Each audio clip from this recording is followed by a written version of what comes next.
Hello everyone, my name is Surendra. मैंने एक channel शुरू किया है फॉर सोशियोलॉजी के ऑप्शनल स्टूडेंट के लिए, जो मानते हैं, जो फील करते हैं कि सोशियोलॉजी थोड़ा सा टिपिकल सब्जेक्ट है, और अगर नहीं मानते कि सोशियोलॉजी टिपिकल नहीं है, फिर भी उनके लिए थोड़े कॉन्सेप्ट बिल्ट नहीं हो पाते, या वो कनेक्ट नहीं कर पाते between the PYQs and what they read. They are unable to connect those doubts and dots. So I feel कि ये थोड़ा सा अगर आपको हैंड होल्डिंग किया जाए तो ये डाउट और ये डॉट्स क्लियर और गैप फिल हो सकता है। बट इसके लिए थोड़ा सा मेहनत चाहिए आपकी तरफ से भी और मेरे तरफ से भी। Of course I will do my best and you have to be give your best. कैसे हम साथ बढ़ेंगे, तो साथ साथ में ये तो मैं बताता चलूँगा कि क्या होने वाला है और क्या करेंगे। और बस मैंने ये शुरुआत की है बिकॉज आई फील कि बता देना चाहिए सभी को। बस इतना ही, यही मोटिवेशन था मेरा कि क्यों सोशियोलॉजी इतनी टिपिकल बना दी गई है लोगों के द्वारा। सोशियोलॉजी के कॉन्सेप्ट इतने अच्छी तरीके से समझे जा सकते हैं। इतने कॉन्सेप्ट समझना, एक कॉन्सेप्ट समझना अलग होती है, एक होती है अंडरस्टैंडिंग,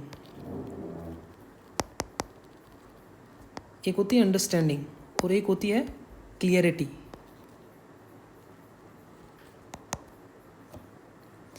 तो इन दोनों में फ़र्क है। समझ तो कोई भी लेगा। मैं कहूँ कि कोई कॉन्सेप्ट है सोशियोलॉजी का, जैसे फिनोमिनोलॉजी है, जस्ट एन एग्जांपल, एथनोमेथोडोलॉजी, कुछ भी ले लो, जस्ट एक कॉन्सेप्ट बताया मैंने, कोई भी समझ लेगा। एक व्यक्ति को ढंग से अगर समझाया जाए वो तो कोई भी समझ लेगा। लेकिन क्लियरिटी तब आएगी उसको कि वो जब उसी कॉन्सेप्ट को UPSC के क्वेश्चन के अंदर उतार सके। यानी अगर UPSC ने कोई क्वेश्चन पूछा फिनोमिनोलॉजी, ऐसा तो नहीं पूछेगा कि फिनोमिनोलॉजी क्या है और किसने दिया, इतना सिंपल। अगर पूछ भी लेता है तो of course we know who have given and how this works. But my question is here कि अगर क्वेश्चन अप्लाइड आया अगर फिनोमिनोलॉजी का, क्या हम उस अप्लाइड क्वेश्चन को टैकल कर पाएंगे? यही क्लियरिटी होती है। अपने अंदर ऐसे कॉन्सेप्ट बिठा लो कि चाहे अप्लाइड हो चाहे थ्योरेटिकल हो, कोई भी क्वेश्चन आए UPSC पूछे तो हम उसको जवाब दे पाए एक अच्छे एस्पिरेंट की तरह, वहीं अप्लाइड करके। लेकिन हाँ, of course we will learn how to write answers, how to tackle those questions which are of course in a applied manner, not a theoretical, और how to approach the questions.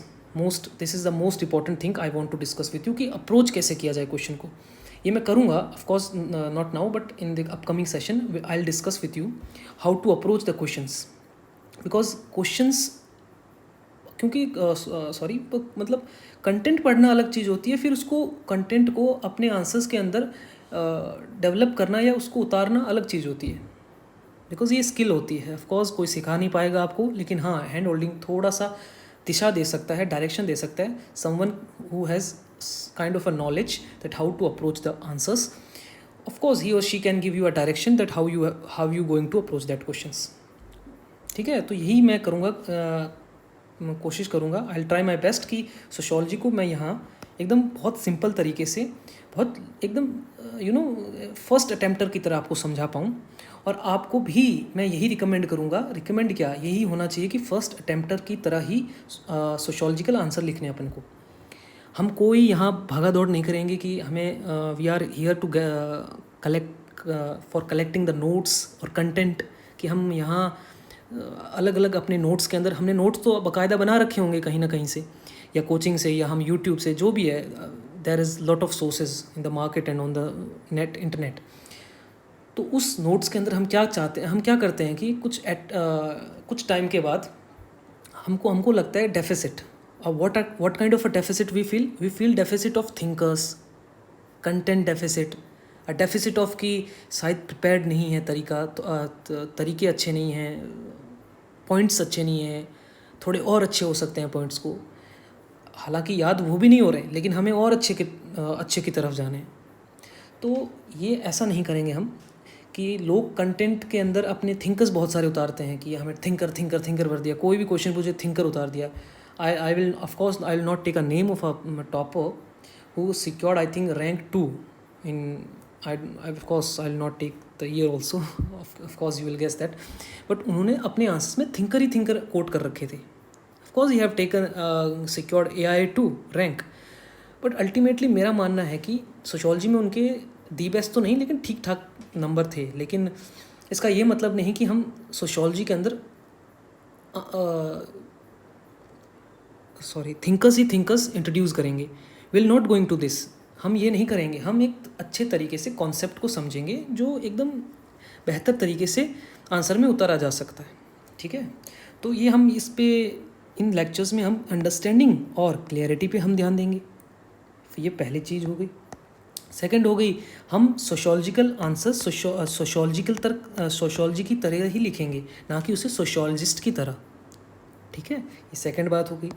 तीसरी बात हो गई, लिखेंगे भी और पढ़ेंगे भी ऐसे इसी तरीके से. हम सोशोलॉजिस्ट नहीं हैं, हम एक UPSC एस्पिरेंट है. उसी के मद्देनजर हम रखते हुए, हम उस ध्यान में रखते हुए हम चीज़ों को आगे बढ़ाएंगे. ठीक है. और तीसरी बात, हम यहाँ कोई दूसरी बुक्स रेफ़र नहीं करेंगे. हम जो पढ़ चुके हैं वो ठीक है, नहीं पढ़ चुके हैं या नहीं पढ़ चुके हैं जो फ्रेशर है, of course they can rely on this notes. Because मैं इस नोट्स के मतलब मैं ये एकदम क्लियर कर देना चाहता हूँ कि लोग मार्केट में चीज़ें पढ़ाते हैं, यहाँ उधर उधर की बातें ज़्यादा करते हैं. जो कंटेंट रिलेटेड चीज़ बहुत है मार्केट में, लेकिन उस कंटेंट को कैसे संजोया जाए, एक तरीका होता है ना कि मतलब उसको, एक होती है कि कुछ भी लिख दिया, एक होता है तरीके से लिखना. बस वही मैं कराऊंगा कि हाँ, कि ये कॉन्सेप्ट है, इसको कैसे यूज़ किया जाए अपने आंसर्स के अंदर, या ये क्या इसका बैकग्राउंड था. जहाँ बैकग्राउंड ज़रूरी है मैं उस टॉपिक का बैकग्राउंड दूंगा, जहाँ नहीं ज़रूरी मैं उसका डिस्कस नहीं करूँगा, क्योंकि इररिलेवेंट चीज़ें हम नहीं करेंगे. We are not here for sociologist. हम सोशोलॉजिस्ट बनने के लिए नहीं है, वो तो हम पहले ही बन चुके हैं. हम पहले दिन जब हमने ली थी सोशोलॉजी, जोक सपाट. हाँ, तो ये दो चीज़ें हो गई कि हम सोशोलॉजिकल आंसर लिखेंगे, ना कि सोशोलॉजिस्ट बनेंगे. तीसरी, ये इनकी क्लासेस का ड्यूरेशन आई थिंक ज़्यादा नहीं, बस 1 या 1.5 आवर आई थिंक ड्यूरेशन होगा क्लासेस का, या जो भी अकॉर्डिंग, अगर कम होगा तो कम, ज़्यादा मैं देख लूँगा जो भी है, लेकिन कॉन्सेप्ट वही रहेंगे. तो हाँ, मैं तीसरी बात कह रहा था कि हम we will not discuss any books. हम बुक्स को रेफ़र नहीं करेंगे, कोई हरलम्बस या कुछ ऐसा नहीं कि ड्यू के नोट्स ले लिए and we are just referring that only. नहीं, हरलम्बस को भी नहीं पता होगा कि हम उसकी किताब पढ़ रहे हैं. For what? To write good sociological answer. वो भी हंस रहा होगा अगर होता तो नहीं, हम ये नहीं करेंगे. ठीक है, हम सोशोलॉजी को सोशोलॉजी की UPSC सोशोलॉजी के हिसाब से पढ़ेंगे, ना कि सोशोलॉजी के हिसाब से. ठीक है, तो ये बात होगी तीसरी. बस यही 3-4 बातें थी और मैं आपको बताना चाहता था कि ये एक मैंने स्टार्ट किया है. Hope you like. अगर आपको पसंद आए तो मुझे आप बता सकते हैं कमेंट के थ्रू कि हाँ अच्छा लगा. लेकिन जैसा भी हो, मैं इसको कंटिन्यू रखूँगा और लेक्चर्स अपलोड करते रहूँगा इसके अंदर. अब मैं आपको एकदम सीरियसली और सच बताऊँ, मैं यहाँ फर्स्ट टाइम हूँ यूट्यूब पर. मुझे नहीं पता कि एंड कैसे करते हैं, स्टार्ट कैसे करते हैं, how to upload videos and all these things. I don't know, because very frankly I'm just saying with you, I'm sharing with you. तो मेरे कंटेंट में कोई दिक्कत नहीं आएगी. बाकी ऊंच नीच हो जो आप देख लेना. ठीक है, जो होगा वो मैं डायरेक्ट आपको एक्सप्लेन करूँगा. और जो आप किसी के मन में डाउट होगा कि नोट्स फिर क्या होंगे, मैं यहीं पढ़ाऊँगा मेरी स्क्रीन पर ही.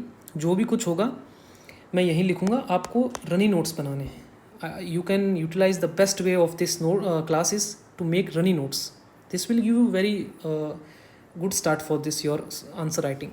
मतलब आंसर राइटिंग का भी एक पार्ट होता है कि आप रनिंग नोट्स बनाओ. उसमें से क्या होता है कि जब रनिंग नोट्स बनाओगे आप, तो जब क्वेश्चन आप टैकल करोगे तभी दिमाग भी रनिंग नोट्स की तरह काम करेगा.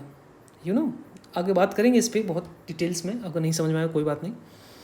तो वही है कि आप रनिंग नोट्स बना सकते हो. रनिंग नोट्स किस चीज़ के, मैं जो बोलूँ, जो कॉन्सेप्ट में बताऊँगा, उस चीज़ के रनिंग नोट्स बना सकते हो आप. Of course that will help you lot. And apart from that, of course I will write on my screen. You can write, you can jot down what I am writing. So ये भी एक तरीका है. ये दोनों तरीके हैं, आपको दोनों साथ में अगर संजो के पैरेलल चलोगे तो पैरेलल लेके चलोगे तो ठीक रहेगा. बस यही था. बाकी जो भी होगा मैं अगली क्लास में आपको चीज़ों से इंट्रोड्यूस करवाऊँगा ही ऑफ कोर्स. तो हम शायद पहला चैप्टर पेपर 1 से शुरू करेंगे, ठीक है, और चैप्टर यूनिट 1 से, और पेपर ऑफ कोर्स पेपर 1 का. ठीक है, फिर जो भी है कल मिलते हैं. Take care. Thanks. Good bye.